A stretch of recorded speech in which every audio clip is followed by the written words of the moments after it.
And Garchen Rinpoche has said that this little book contains the entire Buddhist path. But of course, there's an outer reading, there's an inner reading, there's a secret reading, there's an innermost secret reading. It's very profound. But you can get a sense right in the beginning how it starts out. Homage to Lokeshvara. Lokeshvara in Sanskrit means the Lord of the world.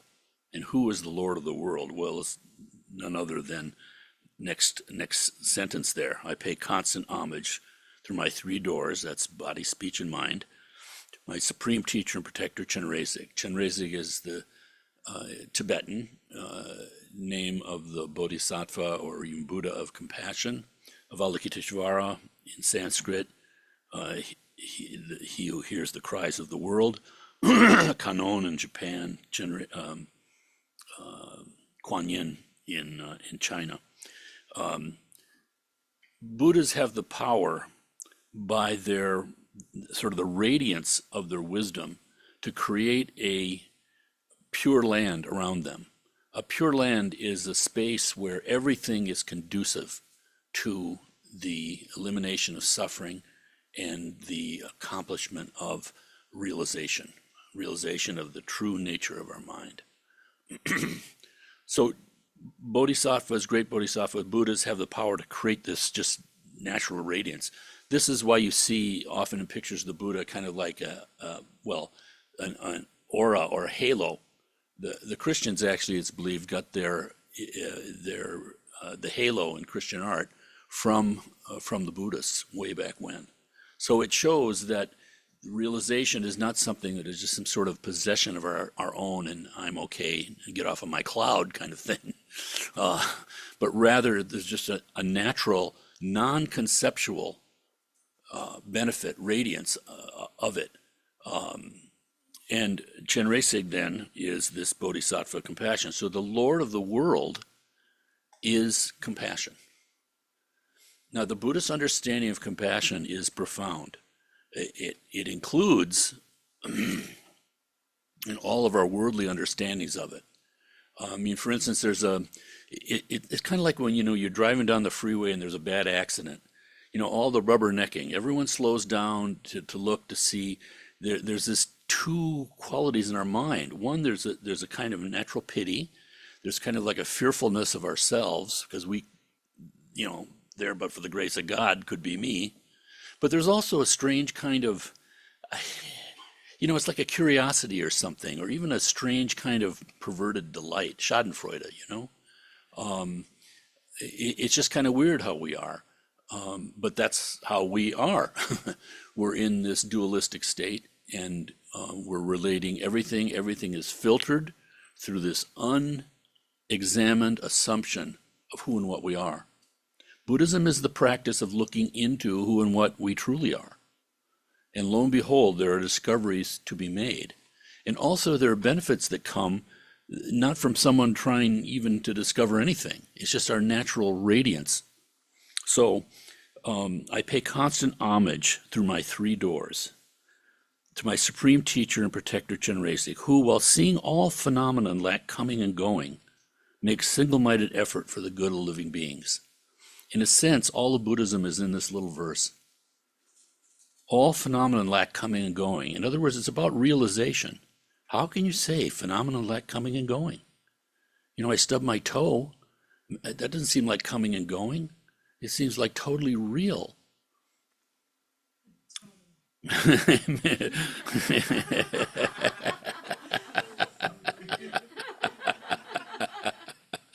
Yeah, so there was this idea, we're also well educated in the West. I mean, compared to traditionally, people couldn't read. In Tibet, traditionally, the Lama would be up there giving teachings or whatever. No one had the text. In America, everybody wants the text. We want to do the practice with the Lama, read through it together. And the Tibetans think this is very good. This kind of education and this aspiration is very wonderful. But in Tibet, it wasn't like that. You didn't have, many people were illiterate. But they were still benefiting just through this pure kind of faith and confidence that they have. But nonetheless, one Tibetan Lama said here, new to the West, and he said, yeah, It's amazing how Americans, want to read the text in that. That's very good. And he said, in Germany too, they like to read all the text and want to have everything just right. He said, unfortunately in Germany though, sometimes they go very strongly in the wrong direction. And I thought to myself, that Lama just explained World War II. But nonetheless, seeing all phenomena lack coming and going makes single-minded effort for the good of living beings. Our conceptual knowledge is not enough. There was an American who went to Japan in the early 1950s and was visiting different monasteries. And he was to have a meeting with the master of this particular monastery. But it wasn't, neither was being delayed, but it was just there. They were just going to get the master. But he had to go to the bathroom. He had to urinate so badly. And he didn't know, looking around, it's not like here in a monastery, with a sign that says this is the bathroom. He didn't know what to do. So he went out on the veranda of this monastery and just sort of peed into the Japanese garden, right? At that point, the master shows up and says to him quite simply, no peeing in the garden. And the American was very well educated, had been studying about Zen and taking lectures from D.T. Suzuki and other people here in the United States. And so all full of himself, he said to the master, well, peeing in the garden, there's neither a garden nor peeing, everything is the vast emptiness, like this. And the master let him talk. And then the master said, no peeing in the garden. So here we have it all in this little verse. Generesic, who while seeing all phenomena lack coming and going. In other words, it's about realization. So there's a natural kind of humility when we come to practice, because we may even be, our arrogant klesha, our arrogant affliction might be naturally strong. We all have it. And so you even want something, you want enlightenment. And damn it, you're going to get it. And this is the way to, your arrogance your ego tries to take ownership of the whole Buddhist path.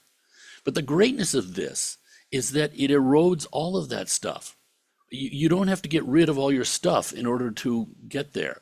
The doing it will get rid of the stuff for you automatically without your ego even trying to do it. So it's like you're working in the right sense. They say, for instance, in ancient India, when you had water in the ear, the solution to that was to pour a little water in your ear, and then it would all wash out. So Buddhism uses concepts to get beyond concepts. But importantly here, all phenomena lack coming and going. That's such a profound statement. So it's realization, but then next, make single-minded effort for the good of living beings. That is the path. It's so remarkable because the Dalai Lama has said, for instance, we have all the conventional teachings, and conventional is not a bad word. These conventional teachings are outstanding because conventional people can react to the Dharma. This is great. You don't need a PhD or something. So the conventional teachings, but then there are the extraordinary teachings. And in the extraordinary teachings, it's said that through the practice of the Vajrayana, it's called the Tantrayana, the Mantrayana, different names for it, but the path of the diamond, the Vajrayana.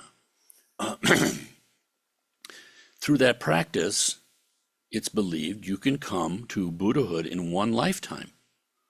I mean, it's a shocking statement when you have some conceptual understanding of the vastness of Buddhahood, so to speak. But nonetheless, you can come to enlightenment in one lifetime through these practices. And the Dalai Lama says we practice the Tantra not because we want to get to enlightenment in one lifetime, but because we want to save all beings within one lifetime. So it's complete bodhicitta, this mind of awakening, the cause of enlightenment, whether it's the Tantra or the Sutra, is this fantastic mindset. It's said that once one engages this mindset, this bodhicitta mindset has two aspects in our ordinary way, our conventional way. One is just the wish for it. I want to get to Buddhahood for the benefit of all. We train ourselves in that thought. And you can do the most ordinary things that you do. Urinating in the morning. You can be thinking, I'm doing this for the benefit of beings, keeping myself going so I'm ready to get to work, so to speak. Anything, that mindset, we remind ourselves again and again and again of the sentient beings. They've all been our mothers. They've sacrificed themselves for us. We need to help them. So one, there's that aspiration, bodhicitta. But then there's application or engaging bodhicitta.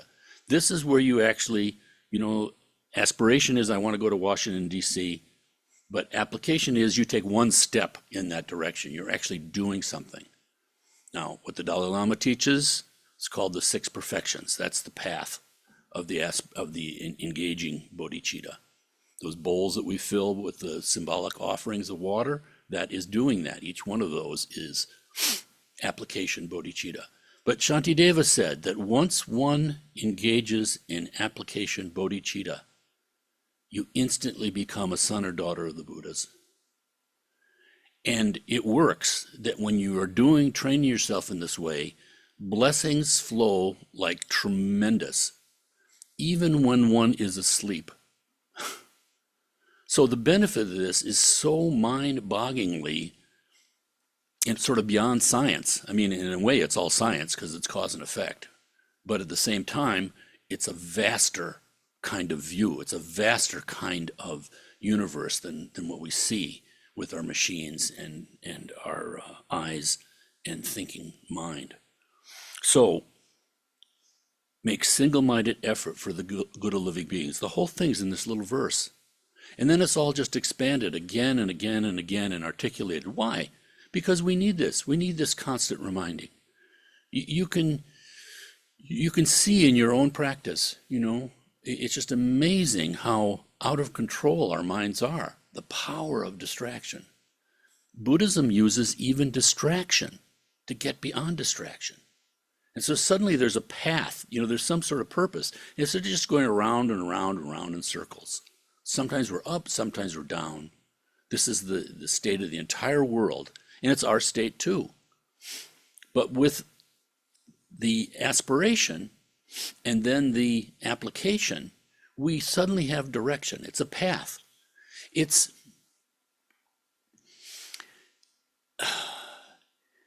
As always, the proof is in the pudding.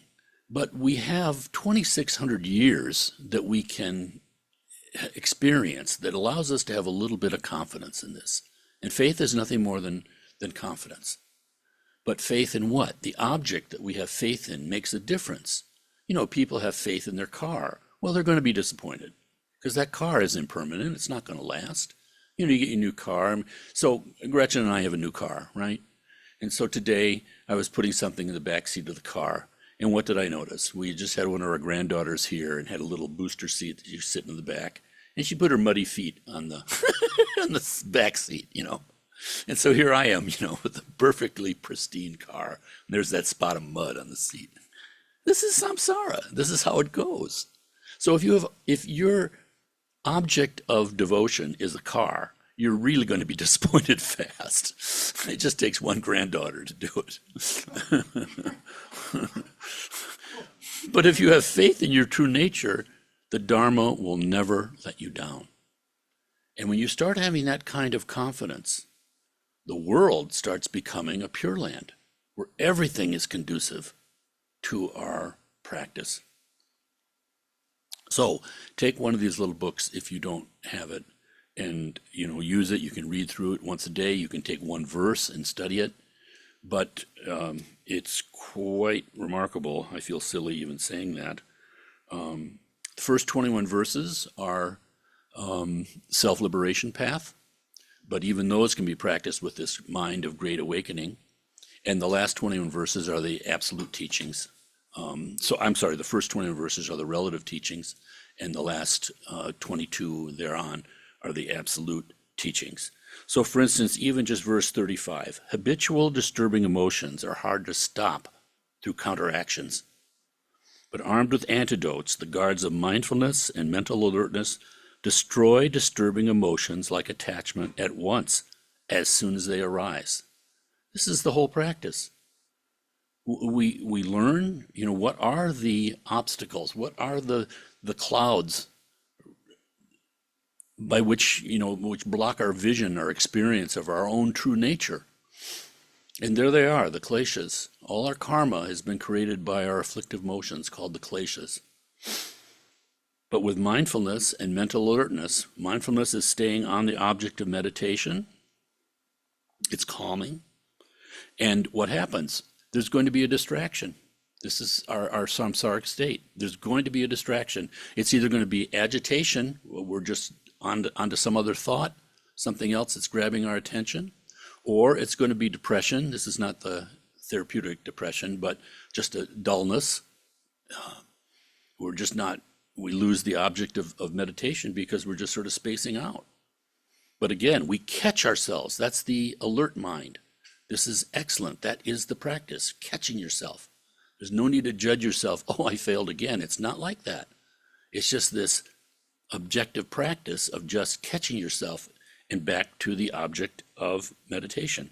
And at that way, we can destroy our disturbing emotions. When anger arises, you can look right at it, and your awareness will destroy that anger. Now, at first, it doesn't happen because, our power of our anger is so great because we're so habitual.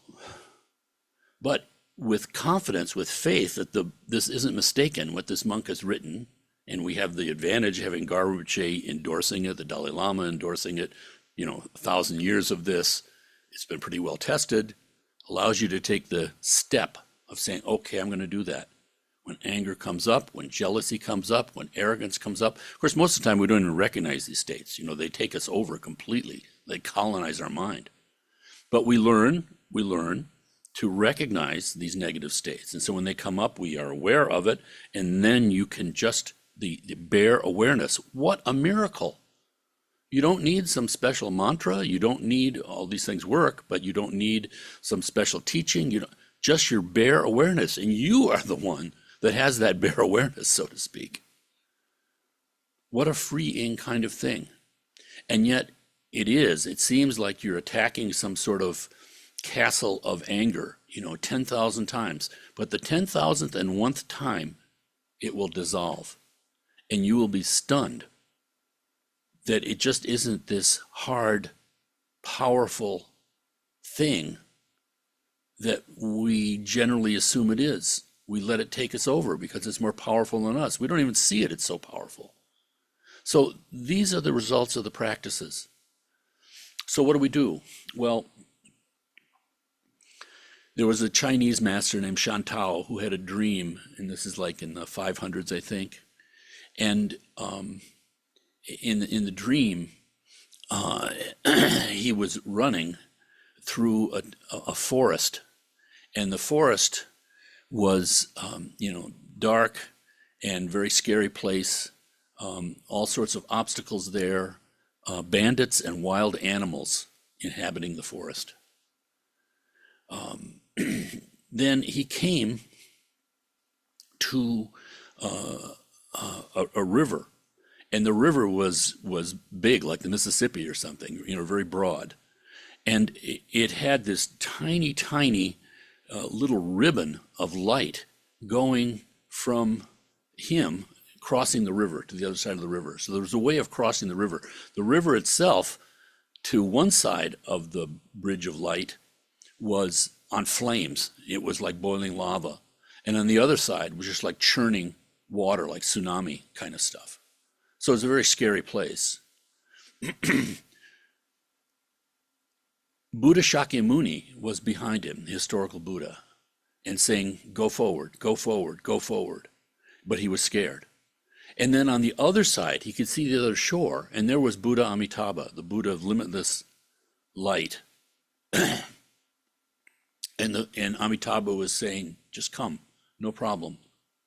And so as he walked across it, the river, the little ribbon of light got wider and wider and wider the farther he went.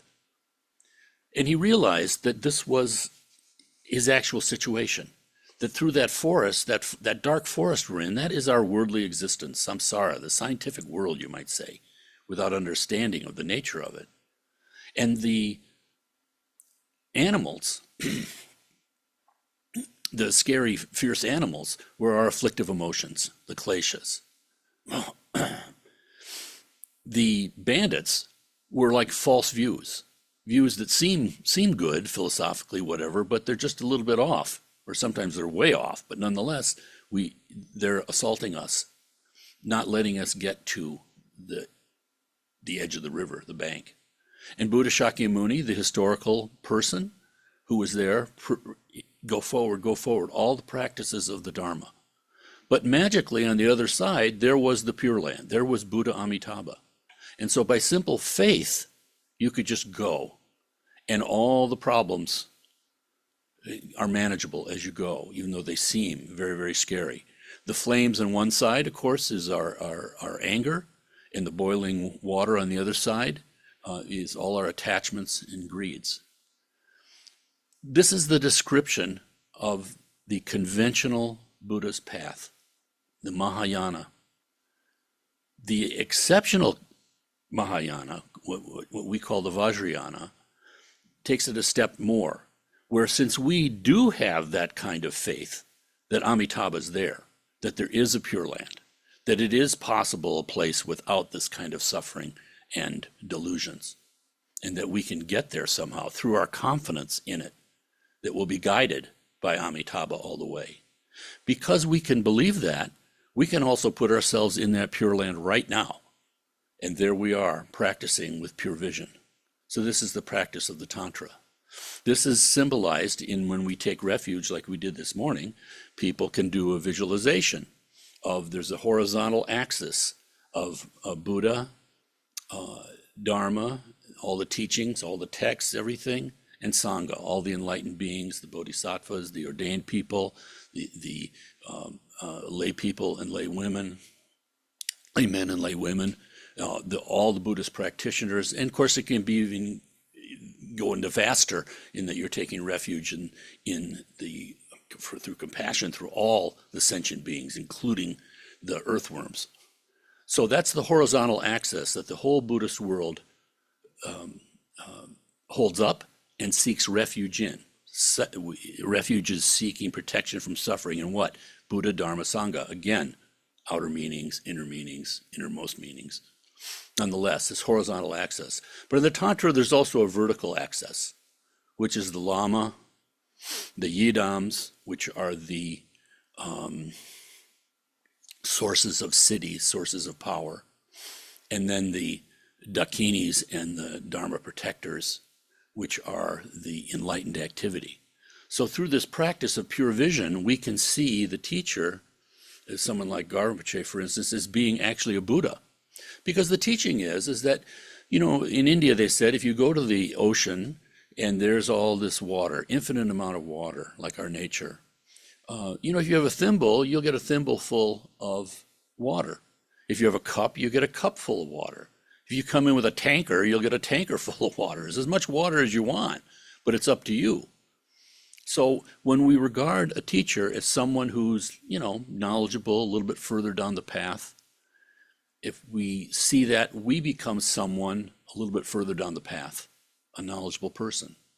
If we see the teacher as a bodhisattva, we will get the blessings of a bodhisattva. If we see the teacher as a Buddha, we get the blessings of a Buddha. The genius of it is that it's actually up to us. But also, again, like that first verse, make single-minded effort for the good of living beings. We have to practice. There are these things that we have to do. We have to be right in the midst of it as far as the suffering of sentient beings. So as you're walking through Manhattan and all the people there, you can start to see through your own looking into your mind and seeing your own disappointments, the poignancy of your own life, all the effort that's gone into this moment. You start to be able to see that in other beings too. And you can see like a little 4-year-old boy look at his father. And you know that being's mind, and you see the impermanence of it all and the tragedy of life, because in the midst of this is the most powerful platform from which to come to Buddhahood, beyond birth and death. And yet sentient beings don't know. So all of this, becomes our path, our path. But it's awareness every step of the way, and there's increased knowledge and experience that comes with it. But that's not the point. So we're extremely fortunate that we have this kind of situation. There are stacks of books if you want to read them. One develops one's mind, practice and study, both. But that's, again, not to become a PhD. Everyone has a different path, so to speak. Some people, whatever works, really. And this is the greatness of this. There's just such a vastness of methods. But it's all like, we're here, we seem to be here, our true nature seems to be over there. Somehow there's this wall in between. And all of these practices are like lasers zapping that wall, little tiny holes, little tiny holes, little tiny holes. We can't see how it works. But then one day that wall crumbles, or maybe there's just a big hole in the wall and you suddenly get a glimpse. All this is wonderful. It's said that you can go up the mountaintop and the Lama can take you to the mountaintop. And from there, you can see, it's like you're in the Himalayas. You see all these mountains all the way, but in the distance, there it is, the ocean. So you can have that kind of glimpse. You can have that kind of confidence. And of course, that's a tremendous difference in quality in one's life. Instead of just the kind of, mindless suffering like the animals go through and like we experience too. Instead, suddenly our suffering becomes purification, the path. The good things we do become our accumulation of merit. And the whole world becomes like a place to practice. And with deepening faith, it all becomes like a pure land. It's all good. How can it be good with all these terrible things happening? Well, this is the transformative power of our own mind, realization. This tremendous book, Mahamudra, by Takpo Tashi Namgyal. Dakpo is, it's also Dakpo sometimes in the day. It's an area of Tibet where Gampopa came from. So Gampopa, again, Milarepa's great student. He was a Tibetan doctor, apparently a very skillful one. At a young age, though, in his mid-20s, married a family. His wife died, and he was so shaken by her death and impermanence coming into his life that he went on a spiritual path, and he was very, very realized and great practitioner. So he was already a monk, and again, a very kind of remarkable person. And then he heard about this teacher, Milarepa, and he went to see Milarepa, and Milarepa, of course, was a Buddha. Garbache says he was like the sun at dawn, full sun up, not necessarily over the sky, high noon yet, but on the horizon, but the full sun. And Milarepa was able to purify anybody. And so he came, and here he was a monk, Gampopa, the strict monk, no drinking of alcohol. And Milarepa gave him a skull cup full of alcohol and said, drink this. Immediate, tremendous contradictions, all his conceptual beliefs. And he drank it, and he became Milarepa's great student. So this great book on Mahamudra, the highest teachings, you might think. Understanding, though, all of this is a path. We can't mimic these things. We can't just do that. The moment has to be right. And this is the genius of a great teacher, is they get that right moment. And things happen that are hard to believe, that kind of extrasensory kind of knowledge. But so anyway, there's a brief forward to this book that I thought I'd read to us this morning.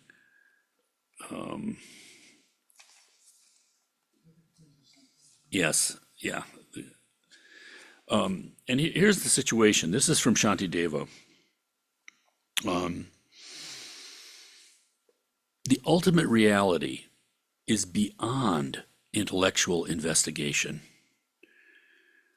And so the intellect is regarded as the apparent reality. So we can use our intellect But we don't attach to our intellect. You know, it's said that the intellect is a great servant, but it's a terrible master. And we see this in the world. I mean, whatever example you want to pick out, you know, the Bolsheviks say, you're very intelligent people, and they wrecked it. There has to be something. Our nature is something that's more fundamental, you might say. At any rate, let me find this passage.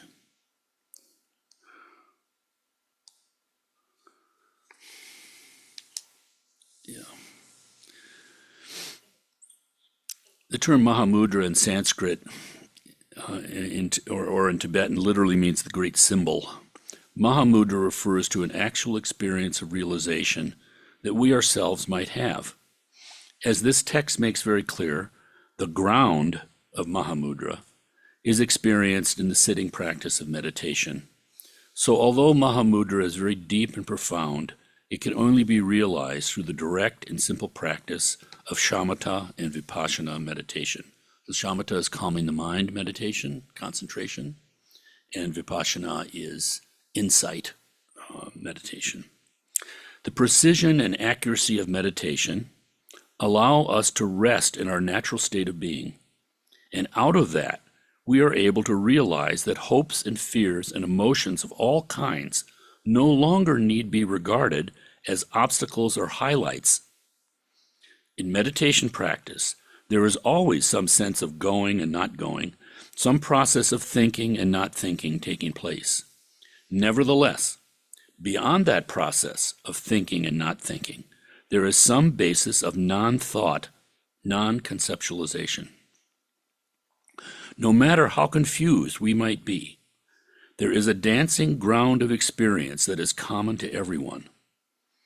Another way of saying this is that although the nature of samsara is like a water wheel that turns around and around, constantly creating actions that produce later effects, nonetheless, there is a basic state of mind that is clear and pure and natural. The realization of that basic state of mind is what is known as Mahamudra. So what a state we're in. Everything is really very simple, and yet because we are so complex, the Buddha and the people that followed after him have given us all of these teachings and methods, which can seem very complex. But again, through pouring water in the ear, we clear all that stale water out of our ear. So it's extremely skillful, and there's much that could be said. But importantly, the great practice of Mahamudra, Dzogchen, it's said that, we see our true nature in another person, in the Lama. And the devotion is like a hook, this hook of realization. You think, well, we don't need any hooks. Yeah, but we do. To ask the question shows that we do. And so it can be just simple, this simple confidence, this simple faith beyond any kind of method. And yet the methods are imbued with that kind of faith too. So it all works. It all works, even when we don't see how. But they said, the Buddha has 10 kinds of knowledge that are beyond ordinary people. One is the power of medicine. How does medicine actually work? This is in ancient India. Also karma. We don't see. We don't have to see. We just simply study in order to increase our confidence, and then with confidence, we practice. So a teacher tells you that bodhicitta is the cause of enlightenment. Okay, that seems okay to me. I don't see anything wrong with that. I test it, I keep questioning, but importantly, practice. So at that another Japanese monastery, I think it was the same sort of skeptical American who was at a Japanese monastery and was watching the closing ceremony, all the monks sitting there and he's there with the master. And they chant at the end, all beings without number I vow to liberate, endless blind passions I vow to uproot, Dharma gates without number I vow to penetrate again. Did I say that twice? The great way of Buddha I vow to attain. It's a Chinese prayer that's recited in Japanese monasteries. So The skeptical American looked to the master and said, "Do they really believe that?" And the master said, "Not in the beginning." It's the doing again and again and again. Every time I see a pro basketball game, you see the skill of those guys. How many times? They've been on the gym floor since they were 5 years old, probably. It's the development of skill. Dharma is beautiful in the beginning, beautiful in the middle, beautiful in the end. Okay. Any brief questions today before we take our break, and then we'll do some practice together? Yeah, Rachel. So to go back to what you started on, which was with time without beginning or something, Mm-hmm. I had always thought of that in a different way, and I wanted to reflect that and see if Mm-hmm. that is also part of it. This idea of the dualistic existence, where something, it exists and at the same time it doesn't exist, and impermanence sort of married together, that things exist and they don't exist, that they are and they aren't, and that this is the way it is. Exactly right. Exactly right. Okay. We give a nominal existence to things, but nominal means just name.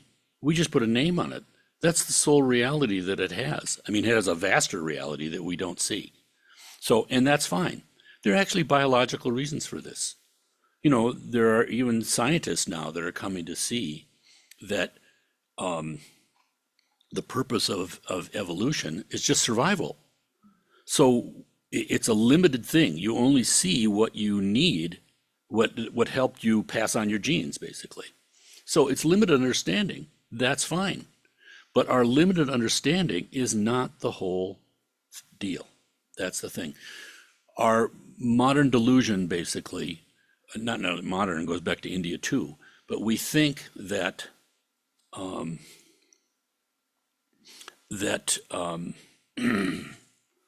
to say it,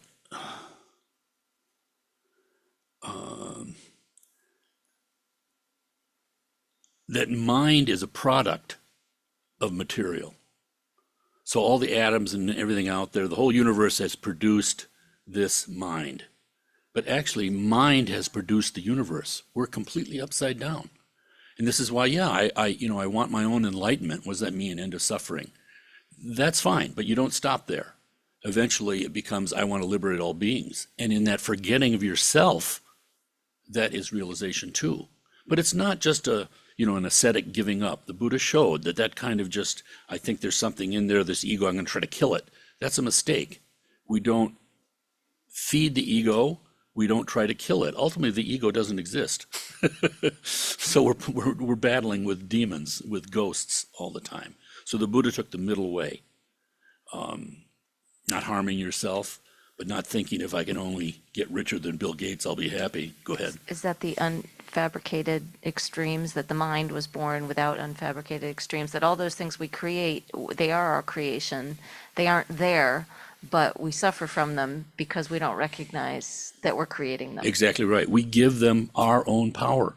We let them colonize us.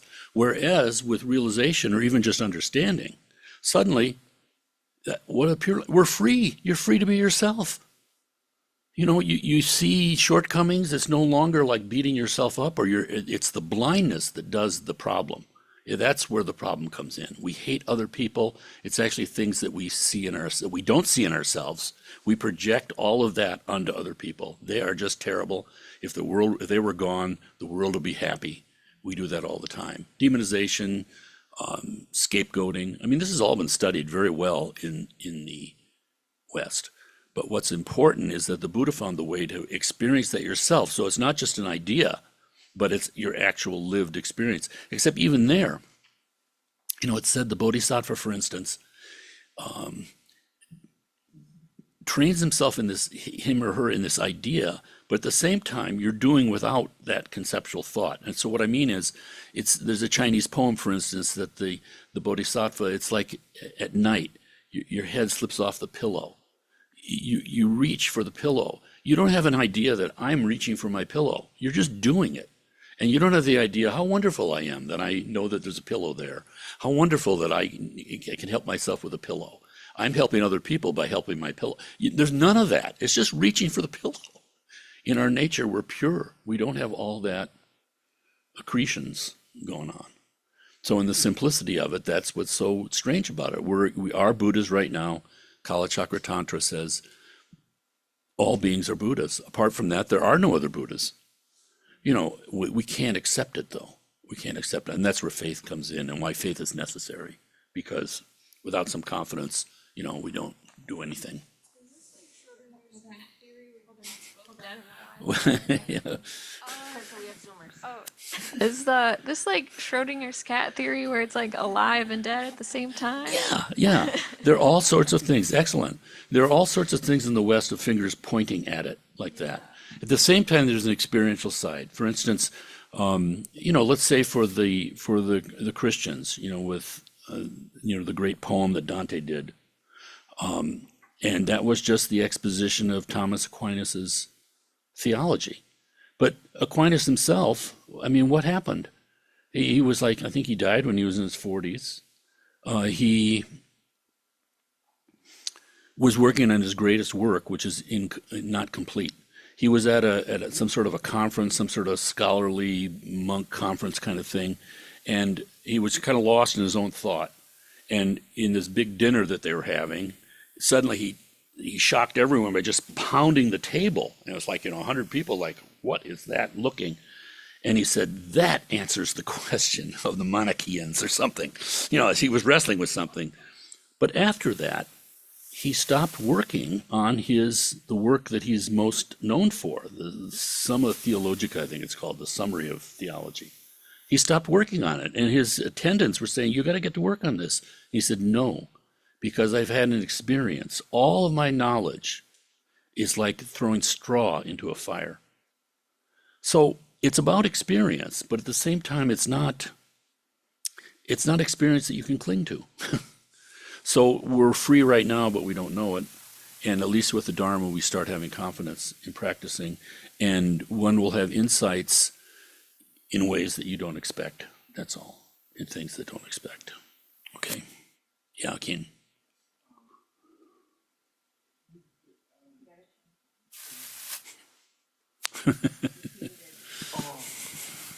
Is it Now you're good. check? Yeah, One, you're good. You can hear me? I was just wondering, the Buddha's basic teaching, I don't know if this is off topic from what we've already been talking. I'm so sorry, but the Buddha's basic teaching of non-self, is that right? Keep going. Is that the same as emptiness? In a certain way, the Buddha only taught one thing. It's the nature, one's true nature. And then it has qualities that we in our conceptual way put labels on them. Like no self, no suffering, and I can't remember what the third one is. So yeah, it's like, Mahamudra, Dzogchen, Dharma Dhatu, Dharmakaya, all these words, it's one jewel, but as we look at it, there are many different facets. And so it's helpful, because I'm coming from the South, I can look through the Southern facet, of great pride. If you're coming from the North, you can look through the facet of great jealousy and activity. You transform through the Tantra your jealousy into great activity. So they're antidotes. To give you an idea, it's a jewel, but what comes out of that? Clear light, right?